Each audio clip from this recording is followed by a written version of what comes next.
Un travail ne vous convient plus, mais vous avez du mal à le quitter. Cette relation vous épuise et pourtant vous restez avec. Cette habitude vous détruit et vous la poursuivez. Ces pensées vous empoisonnent et vous continuez à ruminer. Mais quel est ce mystère le plus profond de la condition humaine qui fait que nous nous accrochons à ce que nous ne voulons plus? Bonjour à tous, je suis Véronique Chaput, sophrologue, praticienne en hypnose et psychosomato-énergétique. Et cette prison dorée, c'est la familiarité. Le connu, même douloureux, va rassurer. On a dans notre cerveau une faculté où tout ce que l'on peut prédire, c'est mieux que le bonheur qui peut-être pourrait être là. Au moins, cette souffrance, on la connaît. Il n'y a pas tellement de découvertes là-dedans, donc c'est rassurant pour notre cerveau. Le changement, lui, on ne le connaît pas, et c'est pour ça qu'il nous fait peur. Et cette identité se construit autour de cette prison. Nous ne sommes pas simplement attachés à nos situations problématiques, nous nous définissons par elles. Je suis quelqu'un qui a du mal à... Dans ma famille, on a toujours... Je ne suis pas le genre de personne qui... Mon père était comme ça, etc., etc. Ces phrases qui sont nos barreaux invisibles finalement, et lâcher la situation, c'est alors menacer qui nous pensons être. Qu'est-ce qu'on serait sans notre anxiété, sans cette relation toxique, sans ce rôle de victime? Et nous tirons souvent quelque chose de positif comme un bénéfice secondaire, même s'il est bien caché et même s'il est plus que caché, à ces situations problématiques. Qu'est-ce que votre problème actuel vous permet de ne pas affronter? Un peu comme si cette sensation de victime était comme une zone de confort, dans laquelle on n'est pas vraiment responsable. On peut obtenir peut-être un peu d'attention, de compassion, même si elle est éphémère, dans laquelle on n'a pas à changer. Et on voudrait plutôt que ce soit les autres qui changent. Cette souffrance qui devient presque notre identité. Abandonner cette posture, c'est reprendre notre pouvoir, et c'est terrifiant. Partir d'une relation un peu longue, quitter un métier dans lequel on s'est investi, abandonner un sacrifice que l'on a fait, c'est admettre que tout cet investissement était peut-être une erreur. C'est un peu difficile à avaler.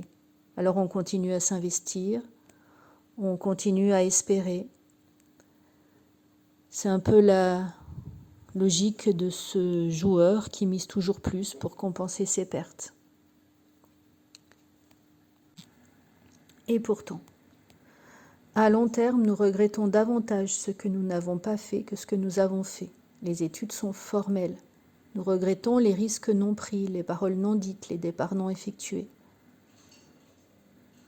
Et puis, il y a aussi ce mythe du bon moment. J'attends d'avoir plus d'argent, j'attends que les enfants grandissent, j'attends d'être sûr, j'attends un signe. L'attente, c'est comme une forme de refus de choisir. Elle donne l'illusion de l'action sans la faire. Le bon moment n'existe pas. Il n'y a que le moment où vous décidez, c'est celui-là le bon moment. Mais on attend cette perfection, un peu comme une excuse. Et c'est sûr qu'on restera immobile. Et il faut lâcher. Lâcher, faire ce deuil impossible. Quitter quelque chose que l'on ne veut plus. C'est aussi faire le deuil de ce que c'était, de notre erreur. Et ça fait mal. Parfois même plus mal que la situation elle-même. Alors, comment sortir de cette impasse? Il faut se poser la question, quel est le prix que je paye pour rester? Et peut-être l'écrire, quel est le prix que je paye pour rester? Identifier aussi les bénéfices cachés. Qu'est-ce que cette situation me permet d'éviter? Qu'est-ce qu'elle m'apporte malgré tout? Accepter aussi que le changement ne sera pas parfait, ça sera différent, peut-être pas suffisant, peut-être que ce sera mieux, mais c'est important de changer des fois. Distinguer aussi le côté loyal avec cette prison. On n'est pas un traître pour choisir notre bien-être, on est juste humain, donc on peut se permettre de temps en temps de lâcher les choses sans que ce soit une trahison. Et puis s'autoriser aussi à être triste, à regretter, à pleurer comme un deuil. Et tant que la douleur de rester est supportable, alors on continue de rester.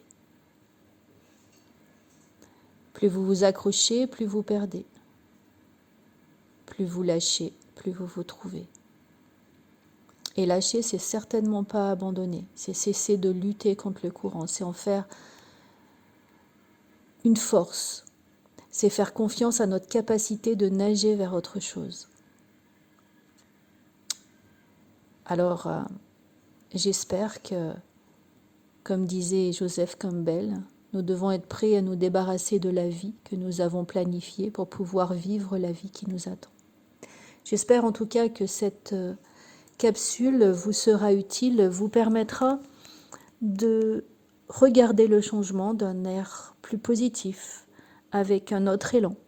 N'hésitez pas à partager cette vidéo, à pouvoir la liker et de partager à un plus grand nombre. Je vous remercie et je vous dis à une prochaine vidéo.